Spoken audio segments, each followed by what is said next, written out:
Are we witnessing the most overbought market in history? Well, in this video that we're going to watch today, he's going to break down exactly where we are and just how overbought this market is. Are you currently investing in the most overvalued stock market in US history? You might be. This is a chart of the Shiller PE ratio for the S&P 500, which is a very... Okay, so this is one of those valuation fundamental metrics that I don't pay attention to at all. When I say at all, I mean legitimately, I do not ever, under any circumstance, look at these. I certainly don't. Common valuation metric for stocks. You can see that right now, the S&P 500 is sitting at the second most overvalued it's ever been, second only to the dot-com bubble. Now, if you want to take a look at... So therefore, everybody panic. In fact, I think I have a slide for this, right? We might use this slide more than once today. This. Freak the F out. Panic, sell everything. It's effing over. That's what Warren Buffett said one time. Yep. Freak the F out because we've hit this level on this random chart. Overvalued it's ever been, second only to the dot-com bubble. Now, if you want to take a look at just the straight up PE ratio for the S&P 500, you can see... I would not call this a straight up PE ratio when you've got a logarithmic scale on the side, my friend, but you do you. We aren't quite at the second highest in history, but we are at the fourth highest PE ratio. The couple of spikes that have exceeded the current PE ratio were the bubble that happened in 2020 and 2021 after all the money printing, obviously the dot-com bubble, and then we have a brief large spike in valuations when the recession from the financial crisis hit before stock prices fully adjusted down. But that's not all. We also have what's called the Buffett Indicator. This is the Wilshire 5000 index compared to GDP. Now, you can see for years now, this Buffett indicator has been very elevated compared to where it usually is, especially for, a century prior. But even just zooming in on the last couple of years, you can see the Buffett indicator is the highest it's ever been. So should you run for the hills, sell everything, maybe even short everything, buy a bunch of puts? Not so fast, because the question is not, are stocks overvalued? The proper question is, compared to what? I would like to highlight for you. So that's an interesting thing, right? Are they overvalued compared to what? Does it really matter? And let me follow that statement up with, are you basing your trading and investing decisions on the overvalued compared to X, Y, or Z? Or are you following a plan, right? So what I want to do is I want to run through the OVTLYR Nine just a little tiny bit. Partially because I feel like this is useful, and partially because Chris got a new tool. Check this out. Ooh, we got orange colors now. But what I want to look at today, what I want to look at real quick is talk about like the market part of it, right? So we've got a buy signal. We've got the 10/20 price over 50. So the market is definitely bullish with the bullish trend with the bullish signal. Now, breadth, as we've talked about for a hot minute now, is not looking great. Not looking great at all. In fact, all sectors except for energy are bearish. Every single sector. And if you want to look at the all stocks, so the 2,600 stocks we cover, only 37% of them have a buy signal, meaning nearly 2/3 have a sell signal. And if you look at how many stocks are in uptrends, that is falling off a cliff versus how many stocks that are in downtrends, which is growing by the day, right? Because of that, this breadth is bearish AF. Breadth is ultra bearish. Now, one thing that we have found is that the breadth and the uptrend and downtrend indicators are a huge leading indicator on the market.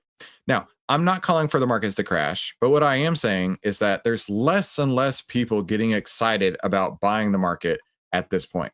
Now, I have no problem buying all-time highs. All-time highs are ultra bullish.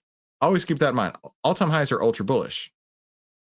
But only for so long, right? Only for so long, right? Only for so long. How far have we gone since this little pullback here? We've basically gone up, 5% on the market. So nearly a half a year's worth of gains on the market in less than a month, which looks great. But also, I've been telling you for a minute, I feel like we are due for a short-term pullback. Are we about to get one? Maybe. We do have this bullish order block, which could prove as support right here. So we'll have to see if that holds. But even so, right? If we're overvaluing it compared to anything else, why does that matter? Why does that matter? Have a plan, follow that plan and don't be spooked into doing anything. The PE ratio of this specific stock index, you can see it reached 6,000. Before I show you what index this is that hit a PE ratio of 6,000, this is currently, by the way, this is not in the past. I want you to take a look at one of the most overvalued stocks in the S&P 500 right now. That's going to get some hate. That's going to get a lot of hate. In fact, let's go over Palantir real quick. I don't want to delete all my notes because that's where I made 74% in 5 days. So I was very proud of that. But Palantir is a meme stock. Come at me, bro. Here, Lucy, move that. Come at me, bro. Palantir is a meme stock. All right. It is memed all over the place because anytime you go onto the YouTubes or any other social media, it's like, you got to buy Palantir, only goes up. That's the kind of irrational exuberance that we see at market tops. And let me show you what that slide looks like. That irrational exuberance that you see at market tops is not where you want to be, right? The euphoria, the thrill, the belief, the euphoria will start to turn into complacency, anxiety, denial, and panic as it comes down. How far will it come down? I don't know. I'm not calling for anything in particular, but it sure feels like this is where we're at. When I log into my feed, and when it comes to SoFi, AMD, Palantir, all those popular names that are in the stock market right now, all feel like this right here. And then if there's any sort of pullback, it's going to be a heck of a lot of complacency. So we'll have to see. Right now, with a price to earnings ratio of 676. If you're not familiar, okay, PE ratio of 676, yet trend AF, bullish trend AF, right? Anybody who's ever bought Palantir in the history of time is up money. If you're still holding it from any day prior to today, you are up money. What does that mean? Who cares if it's got a 600 and whatever PE ratio? If the price is moving up, that's the only way you're going to get paid, right? Profits follow price. I don't know if you knew that, but the only way you get paid is if price is going up, regardless of whatever valuation you give it. Here with a price to earnings ratio, it takes the price of the stock and then it looks at how much money the company earns in profits, not revenue, how much it keeps in profits, and compares those two as a ratio. To understand what it means, you just say, okay, if this company decided to pay out as a dividend 100% of its profits every year, how many years would it take for me to get back the price per share? For Palantir right now, how does that matter? Do you really care? Do you actually really care about that? No, of course not. All you care about, and me too, by the way, I'm not saying you're doing anything wrong. All you care about, or all you should care about, is will we have more money in our account today versus yesterday? Not how much it's going to cost to pay out over 100 years or whatever. Like that's meaningless.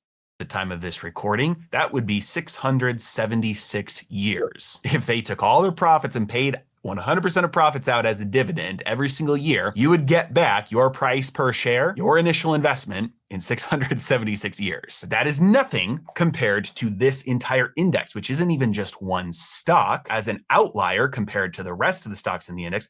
Did you just say outlier? Hey, Lucy, do you know how much outlier costs? Well, since you asked, Lucy, where's my slide?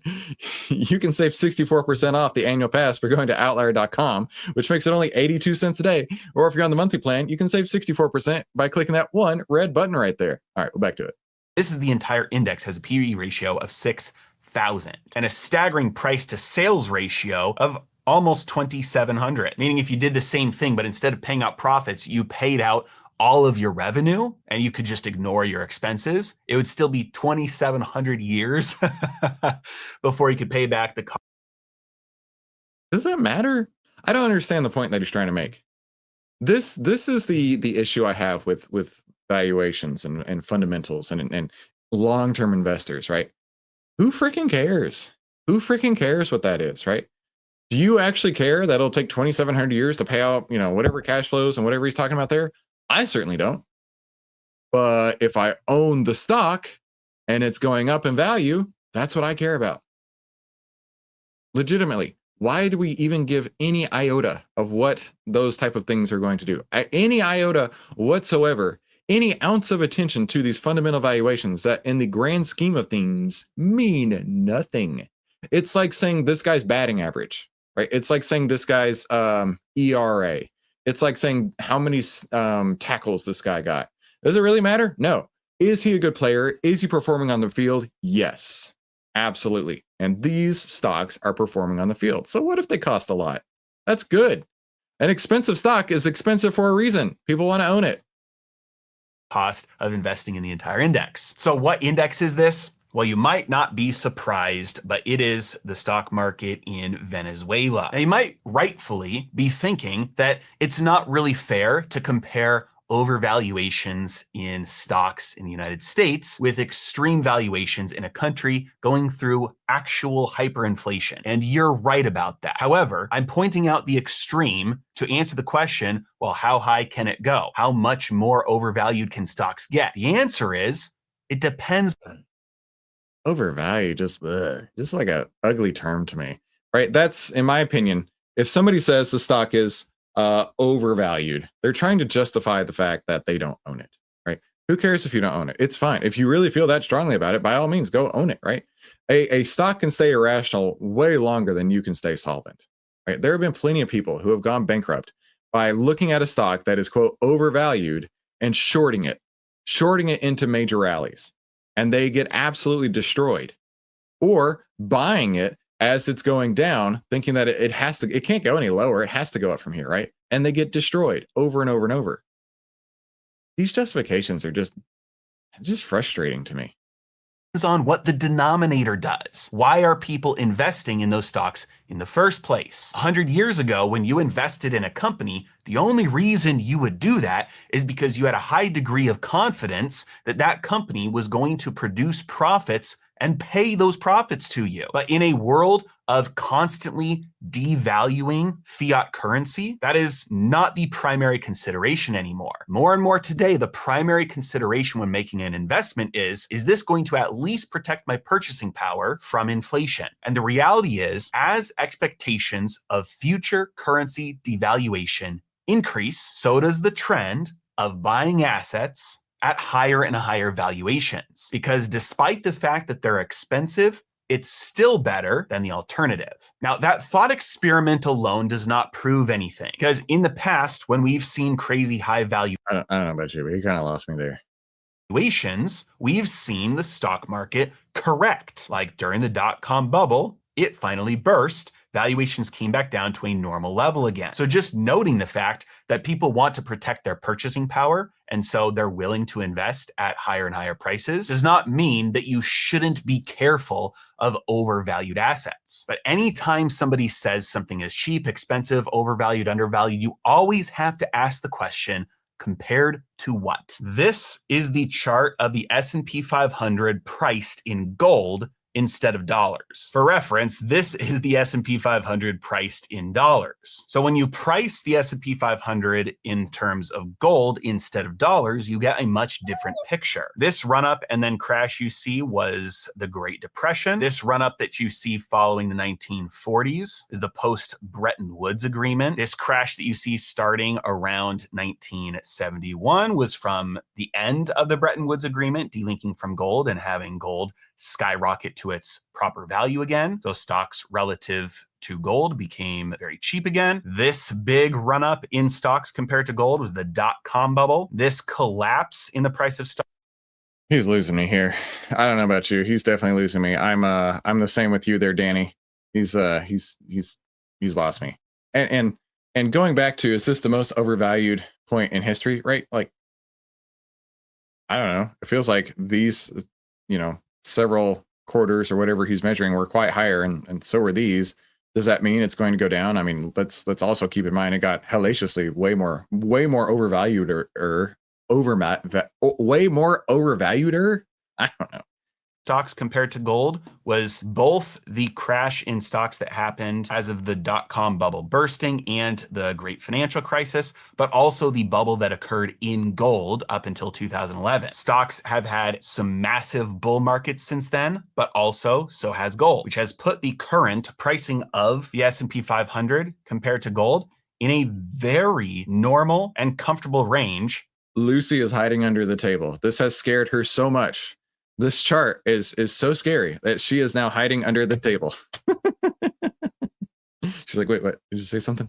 Historically speaking, going all the way back to the 1960s. Now, if pricing stocks in gold doesn't prove the point by itself, let's price something else in gold that also seems historically overvalued right now. And that is US real estate. You might be shocked to see this chart, but homes in the United States are not expensive right now.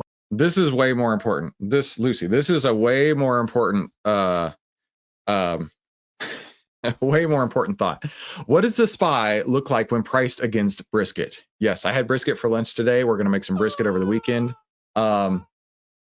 Lucy, I am so sorry. I know that these charts are so scary. These charts are scary AF to Lucy. At some point, we're going to be crashing, apparently. When priced in gold. In fact, they're at one of the cheapest places they've ever been. So with some of these assets like Bitcoin and real estate and the stock market being at some of the highest prices they've ever been in history, and these valuation metrics like the Shiller PE ratio and the Buffett Indicator being at the most extended they've been, it's becoming clear that these things are expensive compared to dollars, which means that maybe the problem is not with the valuation of the assets or the price.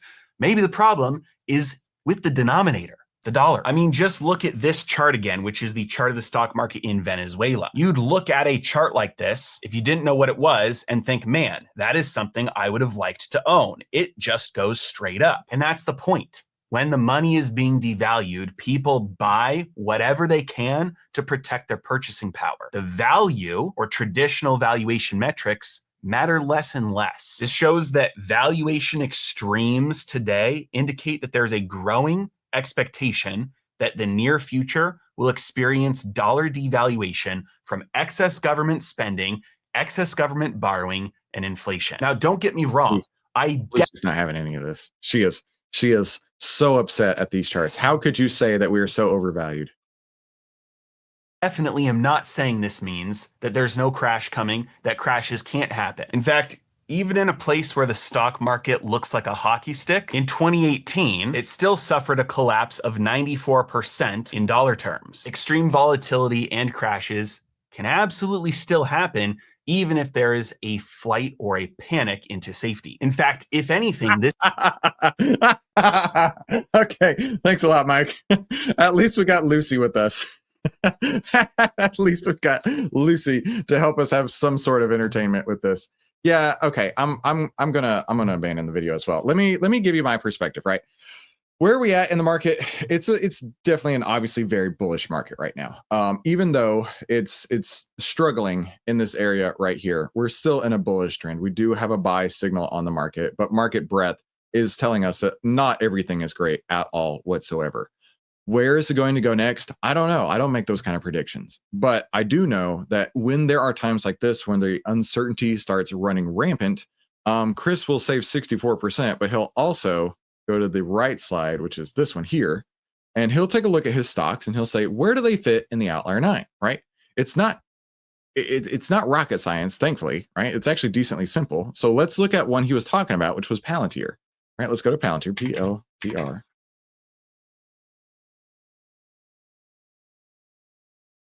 And looking at Palantir, it currently has a buy signal, but it's been farting around with a couple different signals going back and forth. When you see this happen, this is not what you want to see, okay? When you see a buy, sell, buy like this, it's not a bug in the system. This is a feature, not a bug kind of thing, right?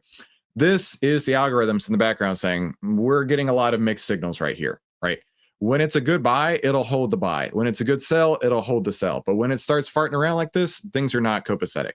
Now let's look at this, right? We're getting more and more fear in Palantir. We're getting more and more fear in the tech sector. And the tech sector breadth is falling off a cliff, right? So breadth is bad. Fear and greed's bad. The trend is still up. The signal, it was currently sitting on a buy signal. Fear and greed's going down. And Palantir, let's go take a look over here, has broken through a couple order blocks. So this puts it right on the weak sell category to me. Puts it on the weak sell category to me. And so because we can do that type of objective analysis with how many clicks would that take us? Legitimately like 4 clicks maybe to look at all the data together, right? And very soon in 4.0, it'll have a big, like bright area up in the corner that says, you know, if OVTLYR 9 is all lit up or not. And then you'll be able to go to the screener and click one button and see all the stocks that are set up for OVTLYR 9. And it's just going to make your life that much simpler. Okay. Don't be scared. Don't be scared of overvalued stocks, because the stocks can go up forever and ever and ever without you Okay. And at some point, they'll start to turn around. And when they do, that's when you can say, I told you it was overvalued, right? Because people were calling Palantir overvalued how many hundreds of percents ago, right? People are calling Palantir overvalued all that way. People are doing the same thing on SoFi. People are doing the same thing on HIMS, right? Your valuations don't do a hell of beans in the market. All that matters is price. That's what I'm gonna put it at. You guys, oh, wait a minute. Mark, the smartest man I know, says, it's a feature I spent the last 3 months trying to kill. Mark is trying to smooth out the signals. That's the way I look at it. So listen, if you're ready to save time, make money, and start winning with less risk, there's going to be a video over there and a video over there, and you should definitely click one of them. And we'll talk soon.